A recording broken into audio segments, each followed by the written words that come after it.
അപ്പൊ അതിനുശേഷമാണ് എന്നോട് പറയുന്നത് ദിലീപ് ഏട്ടന്റെ ക്യാരക്ടർ ലുക്ക് ചെയ്യുമെന്ന് ചോദിച്ചു. ഒരു വിജയ് മാനേജർ അവരോട് പറഞ്ഞു ഗില്ലി റെഫറൻസ് വേണം, പിന്നെ കുറച്ച് നമ്മുടെ പഴയ ദിലീപ് ഏട്ടന്റെ ലുക്കില്ല നമ്മളൊക്കെ ആഗ്രഹിച്ചിരുന്ന പോലെ. അത് മാത്രല്ല, അവൻ ഓരോ സ്റ്റേജിൽ ഈ പ്രോഗ്രാം ഒക്കെ ചെയ്ത് കഴിയുമ്പോ തന്നെ എല്ലാവരും അവന് എനിക്ക് തന്നെ ഓടി വന്ന് കൈ തന്നിട്ടുണ്ട്, ഇങ്ങനെ ഒരു മോനെ കിട്ടിയ അമ്മ. എല്ലാരും ഞാനിത് ചെയ്ത് കഴിഞ്ഞപ്പോഴത്തേക്കും ഇങ്ങനെ റിവേഴ്സ് വെക്കുമ്പോഴാണ് ദിലീപ് ഏട്ടനെ കാണിക്കുന്നത്. അപ്പൊ ഫിലിമില് ഞാനില്ലെങ്കിൽ പോലും ഞാൻ ചെയ്ത ഒരു ആർട്ട് മുഴുവനുകളുണ്ട്. അവിടെ നിന്ന് എനിക്ക് നല്ലൊരു കൂട്ട് കിട്ടിയത് എടുത്തു പറയാനുള്ളത് പ്രശാന്ത് തമറുള്ള എന്ന് പറഞ്ഞിട്ട്.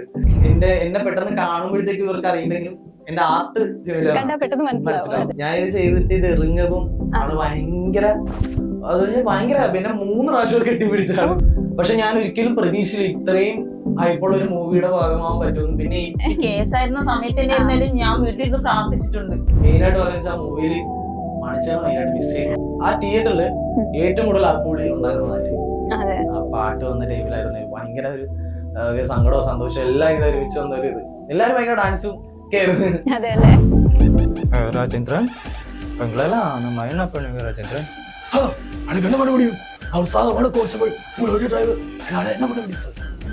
ഹലോ, ഹായ്, നമസ്കാരം. എല്ലാവർക്കും ഇൻഫ്രീ മീഡിയ എന്റർടൈൻമെന്റ്സിലേക്ക് സ്വാഗതം.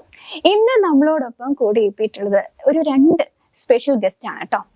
നിറങ്ങളുടെ ലോകത്ത് മായാജാലം തീർക്കുന്ന എന്ന് പറഞ്ഞാല് പലർക്കും അങ്ങനെ പെട്ടെന്ന് മനസ്സിലാവണമെന്നില്ല. എന്നാൽ ക്രൗഡിന്റെ ഇടയിൽ ചെന്ന് അവർക്ക് സർപ്രൈസ് കൊടുക്കുന്ന ഒരു വ്യക്തിയുണ്ട്. അതാരാണെന്ന് ഇപ്പൊ ഞാൻ പറഞ്ഞപ്പോൾ തന്നെ എല്ലാവർക്കും മനസ്സിലായിട്ടുണ്ടായിരിക്കും. ദ കളേഴ്സ് ഓഫ് ലൈഫ് എന്ന് പറയുന്ന ഇൻസ്റ്റഗ്രാം പേജിലൂടെ എല്ലാവർക്കും സർപ്രൈസ് നൽകുന്ന നമ്മുടെ സ്വന്തം അഖിലാണ് എത്തിയിരിക്കുന്നത്. അഖിൽ മാത്രമല്ല, അഖിലിന്റെ അമ്മയും നമ്മളോടൊപ്പം കൂടെയുണ്ട്. അപ്പൊ 2 പേരെയും നമുക്ക് സ്വാഗതം ചെയ്യാം. അഖിൽ ആൻഡ് ലിസി അമ്മ, സ്വാഗതം, വെൽക്കം ടു ദി ഷോ.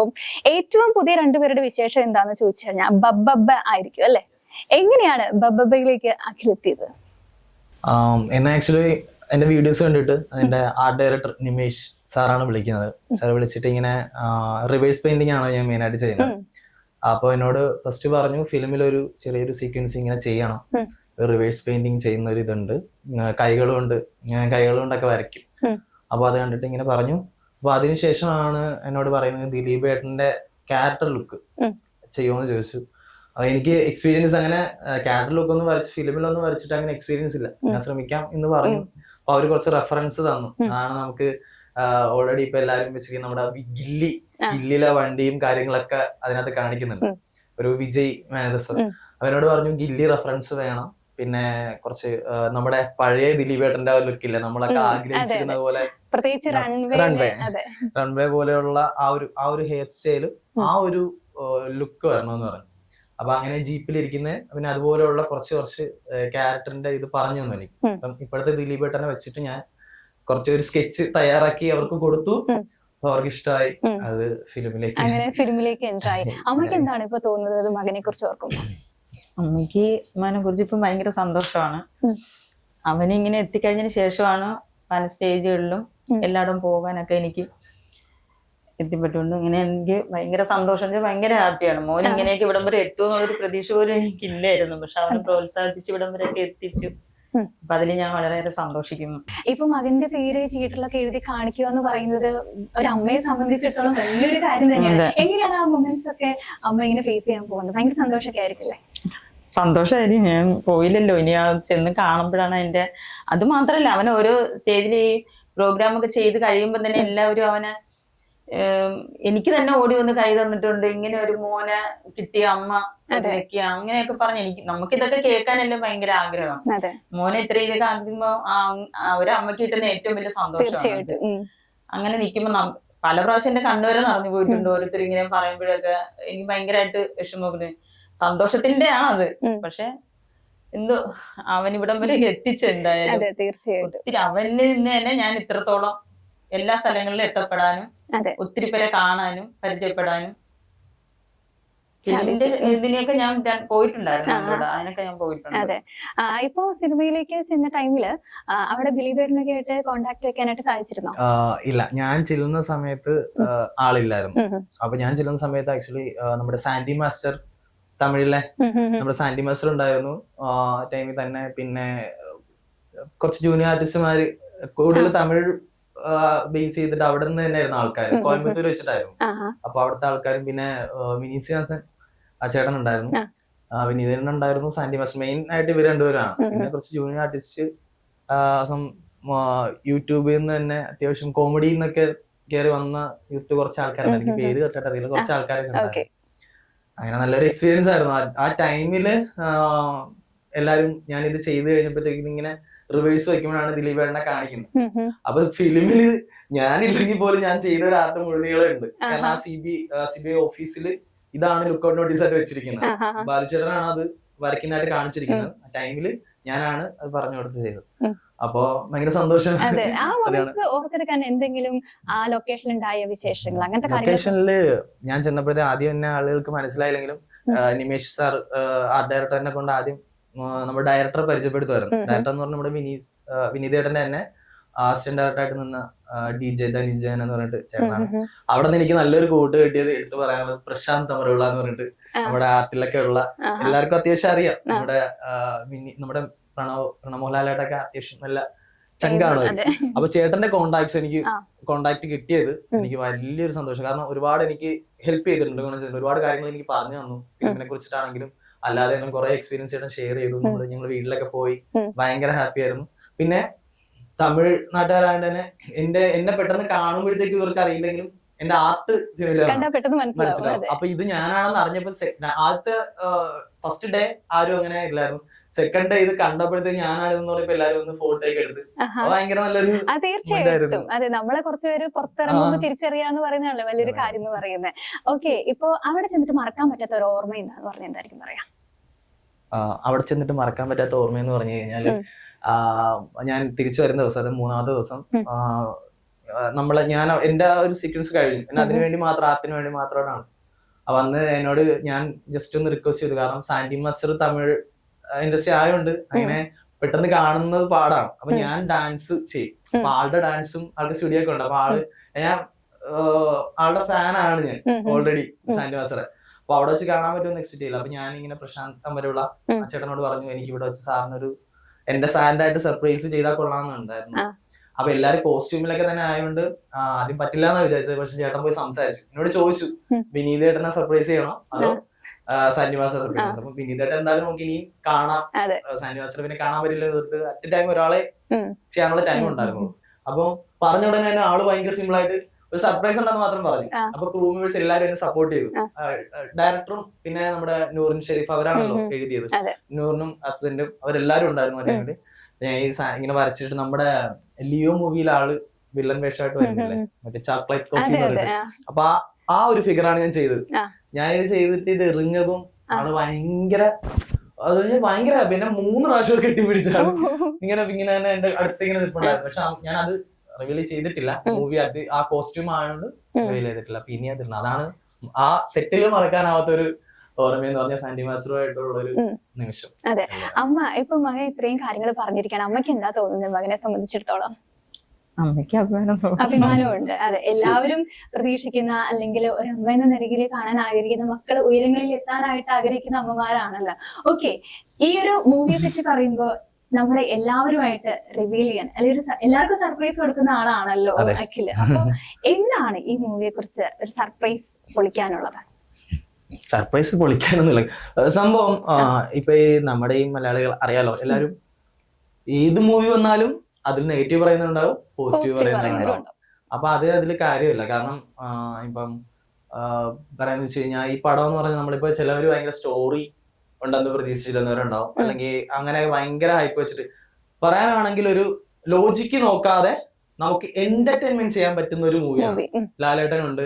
അപ്പൊ ലാലേട്ടന്റെ ആ ഒരു റോളൊക്കെ വരുമ്പോഴേക്കും നമ്മൾ ഈ പറയുന്ന കണക്ക് ഒരുപാട് മൂവീസിൽ അവര് ചേട്ടൻ അനിയൻ, ഡിസംബർ ദേശ് അതുപോലെ മൂവിയിൽ അഭിനയിച്ചിട്ടുണ്ട്. അപ്പൊ ആ ഒരു കൂട്ടിട്ട് പിന്നെ നമ്മൾ കാണുമ്പോൾ ഉള്ള ഒരു സന്തോഷം വേറെയാണ്. പിന്നെ നമ്മുടെ 90s പിള്ളേർക്ക് അന്ന് നമ്മൾ സ്കൂളിലോട്ട് വരുമ്പോഴത്തേക്ക് ഉച്ചക്ക് നമ്മുടെ ഏഷ്യാനെറ്റിലോ അല്ലെങ്കിൽ പണ്ടത്തെ കിരൺ TV അതൊക്കെ ഉണ്ട്. അപ്പൊ അതിലൊക്കെ ഈ CAD മൂസ വരുമ്പോ അത് മാത്രമല്ല മീശാദ ടൈറ്റിൽ സോങ്. അപ്പൊ ഇതൊക്കെ നമ്മൾ ഒരുപാട്, കാരണം ഇന്നത്തെ ഞാൻ പറയുന്ന വെച്ചാൽ ഒരു 2001 വരെയൊക്കെ ഉള്ള ആ ടൈമില് ജനിച്ചവര്. നമ്മള് മൊബൈൽ ഇല്ലാത്ത ആ ടൈമിൽ നമ്മൾ ഇതാണല്ലോ. അപ്പൊ കൂടുതലും ദിലീപേണ്ട പടം തന്നെയാണ് നമ്മളെ കൂടുതൽ വെട്ടം, അതുപോലുള്ള കുറെ കാര്യങ്ങൾ. അപ്പം സ്പെഷ്യലി ആ ഒരു ക്യാരക്ടർ, അതായത് ആക്ടർ എന്നുള്ള നിലയിൽ എനിക്ക് ഭയങ്കര ഇഷ്ടമാണ്. നമുക്ക് ഒരിക്കലും മറക്കാൻ പറ്റുമോ, നമ്മളെ കൂടുതലും സന്തോഷിപ്പിച്ചത് ആളുടെ മൂവീസ് തന്നെയാണ്. അപ്പൊ അത് വീണ്ടും ആ ഒരു മാനറിസം അല്ലെങ്കിൽ ആ വളരെ പരമശിവത്തിന്റെ ഒക്കെ ആ ഒരു ഇതൊക്കെ ഇതിൽ കൊണ്ടുവന്നിട്ടുണ്ട്. കാരണം പോയി കാണുന്ന തിയേറ്റർ എക്സ്പീരിയൻസ് ആണ്, പോയി കാണണം. അത് തന്നെയാണ് ഞാൻ ഏറ്റവും കൂടുതൽ പറയാനുള്ളത്. നമുക്ക് ആ പഴയ ദിലീപേണ്ട ഒരു വളരെ പരമശിവം, പിന്നെ നമ്മുടെ വണ്ടികള്, കാരണം നമുക്ക് കുറെ 90s പിള്ളേർ കൂടുതൽ ഓർത്തെടുക്കാൻ പറ്റുന്ന കുറെ കാര്യങ്ങളുണ്ട്. കുറെ സീക്വൻസ് അതിനകത്ത് ആഡ് ചെയ്തിട്ടുണ്ട്. ഗില്ലിയിലെ വണ്ടി, CD മൂസയിലെ വണ്ടി ഓൾറെഡി ദിലീപേട്ടൻ തന്നെ എടുത്ത് ഇട്ടിട്ടുണ്ട്. അപ്പൊ അതൊക്കെ ഒന്ന് റീമോഡിഫൈ ചെയ്ത് അടിപൊളിയാക്കി കൊണ്ടുവച്ചിട്ടുണ്ട്. നമുക്ക് ഓരോ സീനും ത്രില്ലിംഗ് ആണ്. അടുത്തെന്താണ് ലാഗില്ല, ഒരു മാഡ്നസ്. അതാണ് അവർ പറഞ്ഞ logic, no logic, full madness എന്ന് പറയുന്നത്. ഇപ്പൊ ദിലീപേട്ടന്റെ ഈ ഒരു സിനിമ ഇറങ്ങാൻ നേരത്തെ ഒത്തിരി പേര് നെഗറ്റീവ് ആയിട്ട് പറഞ്ഞു വരുന്നത്. അതിനുശേഷം ഇപ്പൊ സിനിമ കാണുന്നില്ല എന്ന് പറഞ്ഞാലും തിയേറ്റർ ഫുള്ളാണ്. അപ്പൊ എന്താണ് പറയാനുള്ളത്? അത് ആക്ച്വലി അന്ന് ഇതിപ്പം കുറച്ച് ലാഗായിരുന്നു. ചില കേസും കാര്യങ്ങളൊക്കെ ആയിട്ടപ്പോഴത്തേക്കും നമ്മൾ ഓൾറെഡി നേരത്തെ ഷൂട്ട് കഴിഞ്ഞെങ്കിലും കുറെ ഒക്കെ ഈ കേസ് സംബന്ധമായതും ഒക്കെ വന്നിട്ട് ഇങ്ങനെ ലാഗം ഉണ്ടായിരുന്നു. പക്ഷെ ഞാൻ ഒരിക്കലും പ്രതീക്ഷിച്ചില്ല ഇത്രയും ഹൈപ്പുള്ള ഒരു മൂവിയുടെ ഭാഗമാവാൻ പറ്റുമെന്ന്. പിന്നെ ഈ പറയുന്ന പോലെ ഞാൻ ക്രൂ എല്ലാ മെമ്പേഴ്സിനും വേണ്ടിയിട്ട് ഞാൻ ലൈവ് ഒരു സാൻഡായിട്ട് ചെയ്തായിരുന്നു അന്നത്തെ ദിവസം. വനിതാ തിയേറ്ററിൽ ചെയ്തായിരുന്നു. അപ്പൊ ഓൾറെഡി നമ്മള് ക്രൂ എല്ലാവരുടെയും ആഗ്രഹപ്രകാരമാണ് ആ ഒരു സംഭവം ചെയ്തത്. അവർക്ക് എല്ലാവർക്കും വേണ്ടിയിട്ട് നമ്മള് ലാലേട്ടൻ ഫാൻസിനും ദിലീപേട്ടൻ ഫാൻസിനും കൊടുക്കുന്ന ട്രിബ്യൂട്ട് ആയിട്ട്. അപ്പൊ എന്നോട് ഇത് ചെയ്യുന്നതിന് മുമ്പ് ആൾക്കാർ പറഞ്ഞിരുന്നു. കാരണം ഇപ്പൊ ലാലേട്ടനെ കുറിച്ച് വിമർശനങ്ങൾ വന്നിരുന്നു, എന്തിനാണ് കൂടെ അഭിനയിച്ചെന്നുള്ള രീതിയിൽ വന്നിരുന്നു. അപ്പം ആളിപ്പം കുറ്റക്കാരെന്ന് എന്തായാലും തെളിഞ്ഞിട്ടില്ല. നമുക്കത് ഞാനൊരു ആർട്ടിസ്റ്റാണ്. ഇപ്പൊ പല പാർട്ടിക്കാരെന്നെ പ്രോഗ്രാമിന് വിളിക്കുമ്പോൾ ഞാൻ പോകാറുണ്ട്. പാട്ട് നമ്മൾ ഒരു കലാകാരൻ എന്ന് പറയുമ്പോൾ സമൂഹത്തിന്റെ പൊതുസ്വത്താണ് അല്ലെ. അപ്പൊ നമുക്ക് എല്ലാത്തിലും പോകും. അപ്പൊ ഞാൻ ആദ്യം എല്ലാവരും നെഗറ്റീവ് പറഞ്ഞു, നീ ഇത് പോയി ചെയ്തു കഴിഞ്ഞാല് അവരുടെ നെഗറ്റീവ് നിന്നെ ബാധിക്കും, വേറെ പ്രോഗ്രാം കിട്ടൂല. സോ ഞാൻ അത് നോക്കിയില്ല. കാരണം ഒരു ആക്ടർ എന്നുള്ള നിലയിൽ ആൾക്ക് കൊടുക്കുന്ന ഒരു സർപ്രൈസ്, അത് മാത്രമാണ് ഞാൻ ചെയ്തത്. ഒരു കലാകാരൻ എന്നുള്ള രീതിയിൽ ആ മൂവിയുടെ പിന്നണിയിൽ ഒരു ഭാഗമാവാൻ പറ്റി. പിന്നെ അതുപോലെ തന്നെ ഇങ്ങനെ ഒരു ആർട്ട് ചെയ്യാൻ പറ്റി. എല്ലാ സോഷ്യൽ മീഡിയയും ഏറ്റെടുത്തു. നല്ല റെസ്പോണ്ട് തന്നെയാണ്.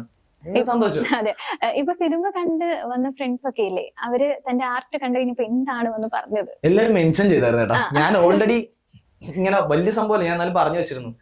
കാരണം എന്റെ മനസ്സിലിരുന്നില്ല. ഞാൻ ഓൾറെഡി എന്റെ ബെസ്റ്റ് ഫ്രണ്ട് ആയിട്ടുള്ള ആൾക്കാരുടെ അടുത്തൊക്കെ പറഞ്ഞിട്ടുണ്ട്. എന്റെ ദിലീപ് ഫാൻസിലൊക്കെ ഉള്ള ആൾക്കാരാണ്. ഞാൻ പറഞ്ഞിട്ട് അതിനകത്ത് ഞാൻ ഒരു സംഭവം ചെയ്തിട്ടുണ്ട്. അപ്പൊ എല്ലാരും വിചാരിച്ച് ഞാൻ അഭിനയിച്ചിട്ടുണ്ടെന്ന്. അപ്പൊ ഞാൻ പറഞ്ഞു, ഒരു നിർണായക സാധനം ദിലീപേട്ടന്റെ ഫസ്റ്റ് കാണിക്കുന്നത് ഞാൻ ചെയ്ത ഒരു ആർട്ടിലൂടെയാണെന്ന് പറഞ്ഞു. അപ്പൊ ഇവർക്ക് അറിയില്ല എന്താണ്. അപ്പൊ അവിടെ കാണിച്ചപ്പോഴത്തേക്കും എന്നെ നന്നായിട്ട് അറിയുന്നവർക്ക് അറിയാം റിവേഴ്സ് പെയിന്റിംഗ് ചെയ്യുന്നത് ഞാനാണ്. റിവേഴ്സ് പെയിന്റ് ചെയ്യുന്ന അഖിൽ എന്ന് പറഞ്ഞിട്ട് എല്ലാരും മെൻഷൻ ചെയ്തിട്ടുള്ളത്. ഭയങ്കര സന്തോഷമായി. അതെ, ഇപ്പൊ അമ്മയുടെ അടുത്ത് വന്ന് പറയുമായിരിക്കുമല്ലോ, മകൻ ചെയ്ത ആർട്ട് സിനിമയിൽ കണ്ടിരുന്നു. അപ്പൊ അമ്മയ്ക്ക് വന്ന സന്തോഷം എങ്ങനെയുണ്ടായിരുന്നു? അങ്ങനെ ആരും എന്നോടായിട്ട് പറഞ്ഞില്ല. പിന്നെ ഇവന്റെ യൂട്യൂബ് ചാനൽ ഇതിങ്ങനെ എല്ലാരും മെൻഷൻ ചെയ്തിട്ട് അതൊക്കെ കണ്ട് ഭയങ്കര സന്തോഷം. ഓടിച്ചത് ഞാൻ അവരോട്, മോനെ നിന്റെ ഫ്രണ്ട്സുകളൊക്കെ ഇട്ടിട്ടുണ്ട് അങ്ങനെയൊക്കെ പറഞ്ഞു. പിന്നെ കണ്ടില്ലല്ലോ, പടം കണ്ടില്ല. കാണണമെന്ന് എനിക്ക് ആഗ്രഹം.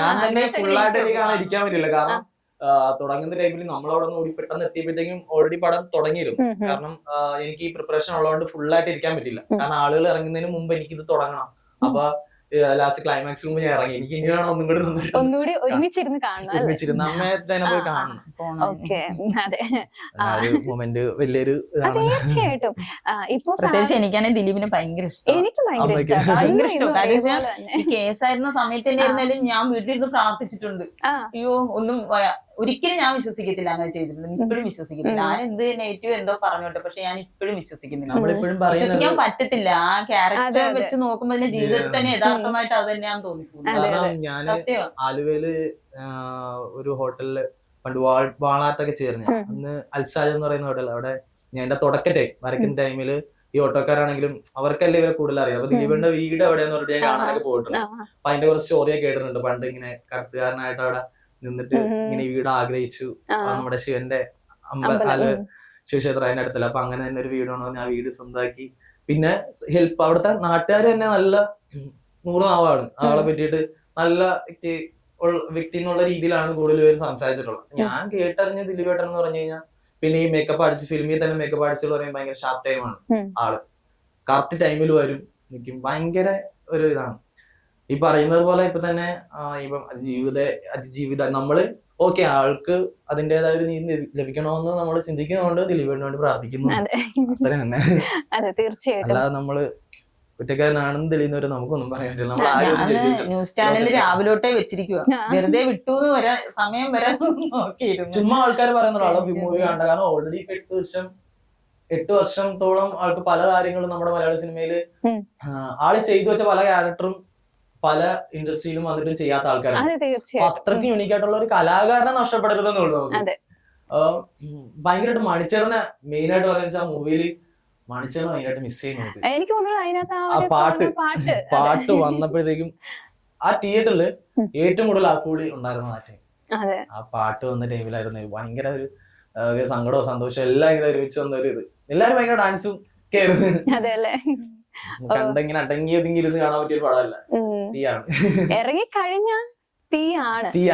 ഇപ്പൊ തിയേറ്ററിൽ പോയ ടൈമില് റെസ്പോൺസ് എടുത്ത ടൈമില് പലരും പറഞ്ഞ നെഗറ്റീവ് പടമാണെന്ന് പറഞ്ഞ് വന്നിട്ടുണ്ടായിരുന്നു. അതിനുശേഷം അവര് തന്നെ ഒന്നും കൂടി സിനിമ കാണണം എന്ന് പറഞ്ഞ ആഗ്രഹം പറഞ്ഞ് സോഷ്യൽ മീഡിയയിൽ കുറെ ഞങ്ങളുണ്ട്. അപ്പൊ ഞാനിവിടെ ഫ്രണ്ട്സായിട്ട് സംസാരിച്ചിട്ടുണ്ടായിരുന്നു. നമ്മൾ പോയപ്പോ കണ്ട പലരും ഇപ്പൊ രണ്ടാമത് ഫിലിം കാണാൻ വേണ്ടിട്ട് ആരെങ്കിലും വിളിക്കുമോ എന്ന് ചോദിച്ച് നടക്കി. നമ്മുടെ ഷോ ഹാങ് ആകുന്ന ഒരു ഇതൊക്കെ ഉണ്ടായി. അതെ, ഈ ക്രിസ്മസ് ന്യൂ ഇയറും നമ്മുടെ ദിലീപേട്ടനും ലാലേട്ടനും തൂക്കി. അതെ, ഇനി അഖിലേക്ക് തിരിച്ചു വരികയാണെങ്കിൽ അഖില് ഫാമിലിയിലെ ഓൾറെഡി സൂപ്പർ സ്റ്റാർ ആണല്ലോ. ഈ ഒരു മൂവിയുടെയും കൂടി ഭാഗമാണെന്ന് പറഞ്ഞു കഴിഞ്ഞപ്പോ ഫാമിലി മെമ്പേഴ്സിന്റെ ഒക്കെ പ്രതികരണം എങ്ങനെയായിരുന്നു?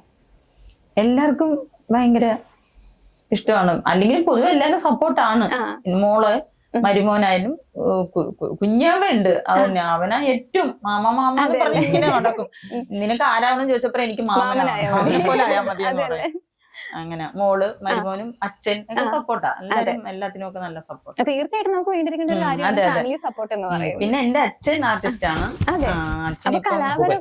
അതെ, പഴയ മറ്റേ തലമുറകളായിട്ട് കൈമാറി വന്ന. അപ്പൂപ്പന് ഇപ്പൊ ഒരു ചെറിയൊരു സ്ട്രോക്ക് വന്നിട്ട് ഇപ്പൊ ഓക്കെ വരുന്നു. പക്ഷെ എന്നെ ഭയങ്കര കാര്യമാണ്. കാരണം ഫാമിലിയിൽ ഈ ഒരു ആർട്ട് ഇങ്ങനെ മുന്നോട്ട് കൊണ്ടുപോയത് ഞാൻ മാത്രമേ ഉള്ളൂ.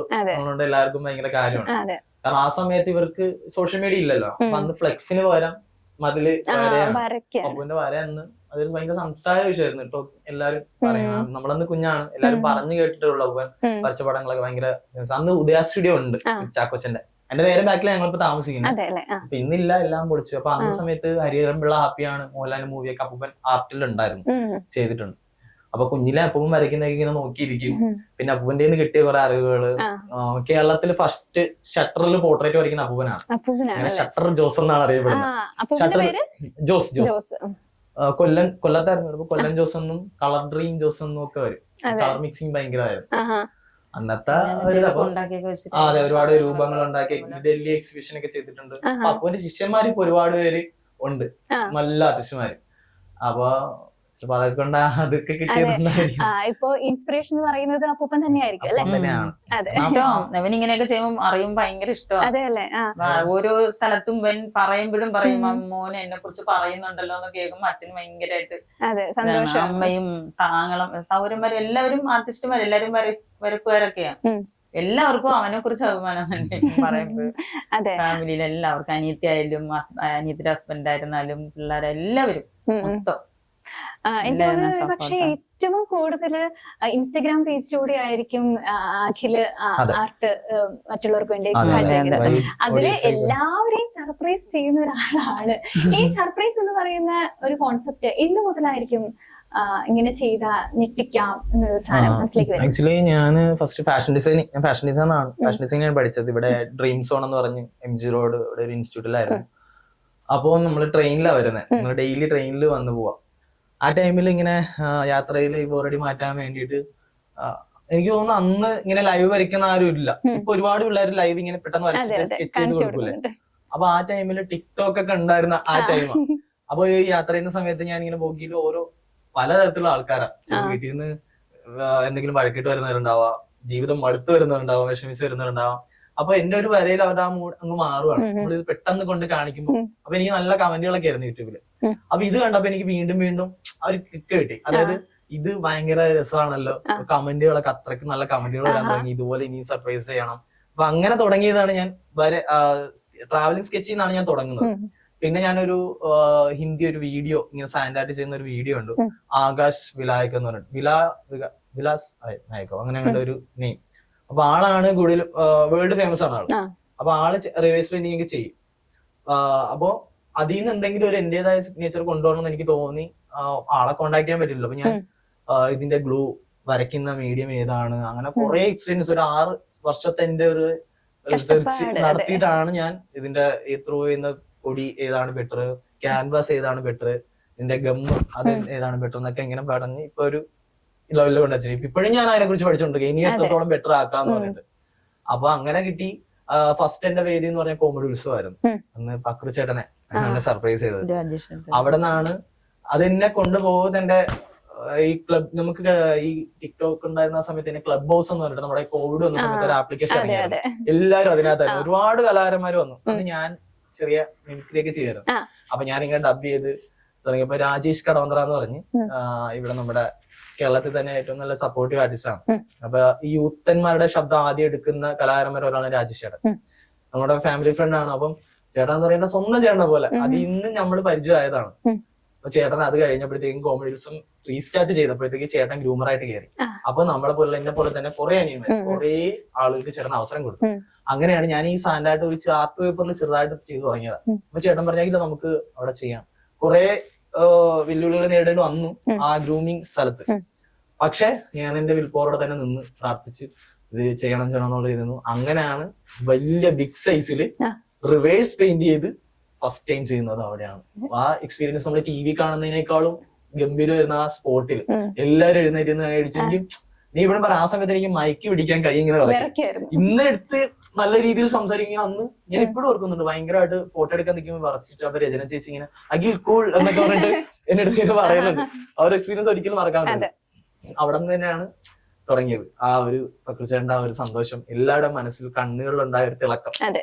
അത് കഴിഞ്ഞ് പിന്നെ ഇങ്ങനെ ഒരു സർപ്രൈസ് ചെയ്ത് ഇപ്പം ഇന്ത്യ മുഴുവൻ ഒട്ടുമിക്ക സ്ഥലത്തും പോകാൻ തുടങ്ങി. ഇപ്പം സ്പെഷ്യലി പറയാൻ നോർത്ത് ഇന്ത്യ ആണ് കൂടുതലും ഫോളോവേഴ്സും സപ്പോർട്ട് ചെയ്യാനുള്ള. ഇപ്പൊ അമ്മയ്ക്ക് തന്നിട്ടുള്ള സർപ്രൈസ് എന്തായിരിക്കും? എല്ലാവർക്കും സർപ്രൈസ് കൊടുക്കുന്ന ആളാണല്ലോ അമ്മയ്ക്ക്. സർപ്രൈസ് ആണല്ലേ? അമ്മയ്ക്ക് തന്നല്ലോ ഒരു ബർത്ത്ഡേക്ക് അമ്മയ്ക്ക് നല്ലൊരു സർപ്രൈസ് ഒക്കെ കൊണ്ട് തന്നു. ഞാൻ പോലും അറിയാതെ ഫ്രണ്ട്സുകളൊക്കെ എല്ലാരും കൂട്ടി നിർത്തിയിട്ട് പുറത്തു വന്ന് നിന്ന് ഒരു രാത്രി ആയപ്പോഴത്തേക്ക് ഇങ്ങനെ കൂടെ ഉള്ള ഫ്രണ്ട്സ് വെച്ച് അമ്മേന്ന് ഇങ്ങനെ വിളിക്കുന്നു. അപ്പൊ ഞാൻ പെട്ടെന്ന് രാത്രി അപ്പം ഈ തിരുവാതിരക്ക് പോകാൻ വേണ്ടിട്ട് ഞാനിങ്ങനെ വിളിക്കുമായിരുന്നു. അപ്പോഴത്തേക്കും ഫസ്റ്റ് എനിക്ക് ഡ്രസ്സ് വാങ്ങാൻ കടയിൽ പോയിട്ട് എനിക്ക് ഡ്രസ്സൊക്കെ വാങ്ങി തന്നു. അപ്പോഴൊന്നും ഞാൻ അറിയുന്നില്ല ഇങ്ങനെ ഒരു സർപ്രൈസ് ഉണ്ടെന്നുള്ളത്.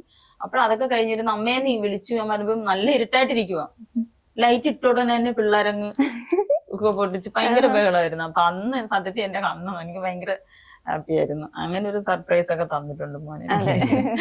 ഇപ്പൊ തന്നോണ്ടിരിക്കുന്നത് സർപ്രൈസ് ആണല്ലോ. അതെ, ഇപ്പൊ നേരത്തെ പറഞ്ഞല്ലോ ഡബിങ് ഒക്കെ ചെയ്യുന്ന ആളാണെന്ന്. നമുക്ക് വേണ്ടിട്ട് ആരെയൊന്നും ചെയ്യാം, ആരൊക്കെ ചെയ്യാറുള്ളത്? മെയിനായിട്ട് ഞാൻ നമ്മുടെ പിണറായി വിജയൻ സഖാവ് നമ്മുടെ CM അതിലായിരുന്നു തുടങ്ങിയിരുന്നത്. പക്ഷെ ഇപ്പൊ ആ സൗണ്ട് പോയി. ഇപ്പൊ ചെറിയ ഈ ജലദോഷം വരുന്ന സമയത്ത് മാത്രം കുറച്ച് ആക്ടേഴ്സ് വരും. ജലദോഷം പോകുമ്പോ വേറെ കുറച്ച് ആക്ടേഴ്സ് വരും. ഇപ്പൊ ഞാൻ ചെയ്തോണ്ടിരുന്ന സൂര്യ, വിജയ്, നമ്മുടെ പ്രണവ് മോഹൻലാല്, ഉണ്ണി മുകുന്ദൻ, അങ്ങനെ ബാല, അങ്ങനെയുള്ള ആർട്ടിസ്റ്റ്. പിന്നെ തമിഴിൽ തന്നെ ഒരു വിജയുടെ ഒരു കോംബോ ആർട്ടിസ്റ്റ് ഉണ്ട്, മുട്ട രാജേന്ദ്രൻ എന്ന് പറഞ്ഞിട്ട് തെരി മൂവിയിലുള്ള. മെയിനായിട്ട് ഇവർ രണ്ടുപേരുടെയാണ്, മുട്ട രാജേന്ദ്രനും പിന്നെ വിജയ് സാറിന്റെ ലൈവ് ഇനി ഞാൻ ഭയങ്കര തളപതി ഫാനാണ്. കാരണം ആളുടെ മോട്ടിവേഷൻ ഒക്കെ ഭയങ്കര ഇഷ്ടമാണ്. അപ്പം ഒരിക്കലും എനിക്ക് ആ വോയിസ് കിട്ടൂലെന്ന് വിചാരിച്ചിരുന്ന ഞാനാണ്. ഒരിക്കലും ഒരു ഉറക്കത്തിന്റെ എണീറ്റ സമയത്ത് ഉറക്കത്തിന് എനിക്ക് നമ്മുടെ സൗണ്ട് ഭയങ്കര ഹാർഡായിരിക്കും, കുറെ വോയിസുകൾ കിട്ടും. അപ്പൊ അങ്ങനെ ഞാനിങ്ങനെ എപ്പോഴും അമ്മേനെയും ചേച്ചിനെയും വെറുപ്പിച്ചോണ്ടിരിക്കും ഫോൺ വെച്ചിട്ട് സംസാരിച്ചിട്ട് വിജയായോ ഇവിടെ എനിക്ക് പറ്റത്തില്ല, എന്നെ എപ്പോഴും പറയുന്നത്. അപ്പം ഒന്നും മാളൂ എന്നാണ് ഞാൻ വിളിക്കുന്നത്, ചേച്ചി അഞ്ജന ചേച്ചിനെ വിളിച്ചിട്ട് ഇപ്പൊ അയാളെ ഒന്ന് പോടാ വെച്ചിട്ട് പോടാന്നൊക്കെ പറഞ്ഞിട്ട് കൂട്ടുകാരെ വരെ വിളിക്കും. അതുപോലെ കൂട്ടുകാരനെ വിളിച്ചേട്ടാ ഇപ്പൊ എങ്ങനെയുണ്ട് എന്നൊക്കെ ഇവിടെ ആയില്ല കുറച്ചുകൂടി ഇത് കൊഴുക്കട്ട വിഴുങ്ങിയ സംഭവം എന്നൊക്കെ പറഞ്ഞിട്ട് കളിയാക്കി വരും. അങ്ങനെ ഒരിക്കൽ പാലക്കാട് ഇന്നൊരു യാത്ര പോയിക്കൊണ്ടിരിക്കുമ്പോൾ വിജയുടെ തന്നെ കട്ട ആരാധന കൂട്ടുകാരൻ അരുൺ എന്ന് പറഞ്ഞു. അവന്റെ കൊച്ചിലോത്തുള്ള കൂട്ടുകാരൻ അരുൺ ഡി സൂണ, എന്റെ സെയിം വൈബാ.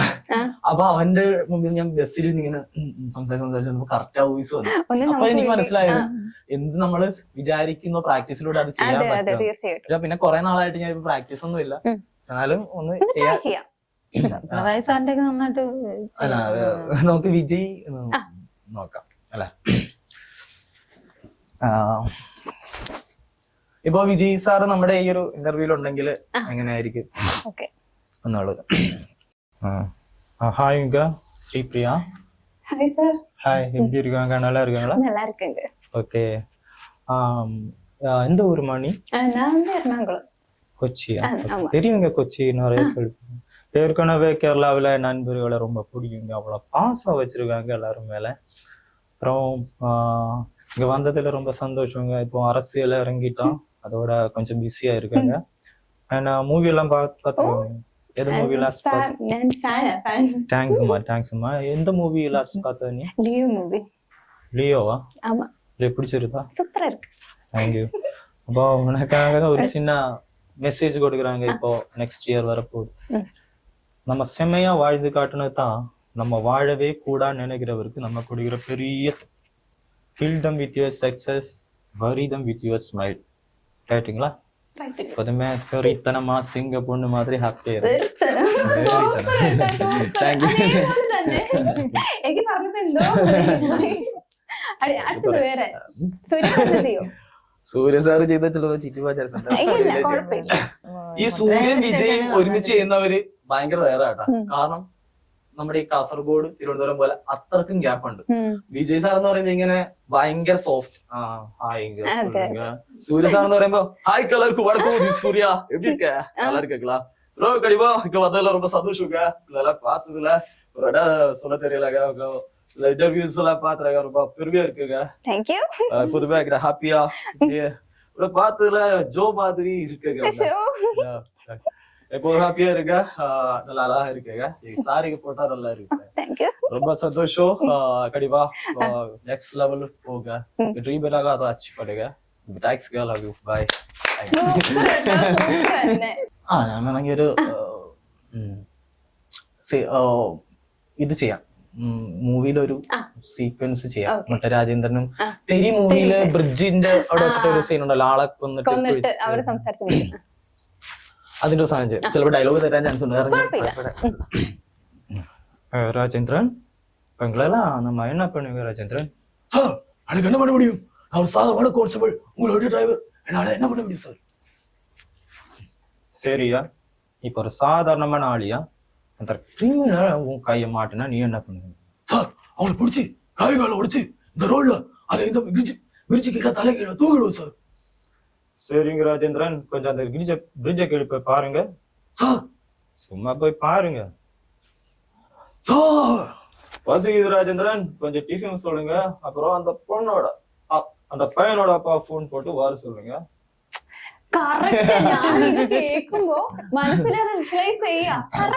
ഇവന് ഏത് സ്റ്റേജിൽ ചിലപ്പോ ഇത് പറയാൻ ഞാൻ പറയും.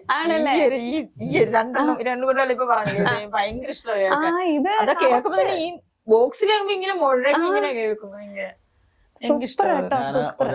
ഞാനങ്ങനെ ഡബ് ചെയ്യുന്ന ഒരുപാട് പേർക്ക് അറിയില്ല. അതുപോലെ ഞാൻ സോഷ്യൽ മീഡിയയിൽ കൂടുതൽ കാര്യങ്ങൾ റിവീൽ ചെയ്തിട്ടില്ല. കാരണം യൂട്യൂബിൽ അത്യാവശ്യം ഉണ്ട്. ഞാൻ പറഞ്ഞല്ലോ, അടക്കം എനിക്കൊരു ഭയങ്കര ഡൗൺ സിറ്റുവേഷൻ ഉണ്ടായി. അപ്പൊ അതിനുശേഷം ഈ ഡാൻസും കാര്യങ്ങളൊക്കെ വിട്ടിട്ട് പിന്നെ സൈലന്റായിട്ട് മാത്രം ഇനി ചെയ്തു പോയിക്കൊണ്ടിരിക്കുവായിരുന്നു. ഇനി ഒരു കംബാക്ക് വേണം എന്നിങ്ങനെ ആഗ്രഹിച്ചിരിക്കുന്നത്. അടിപൊളിയാവട്ടെ.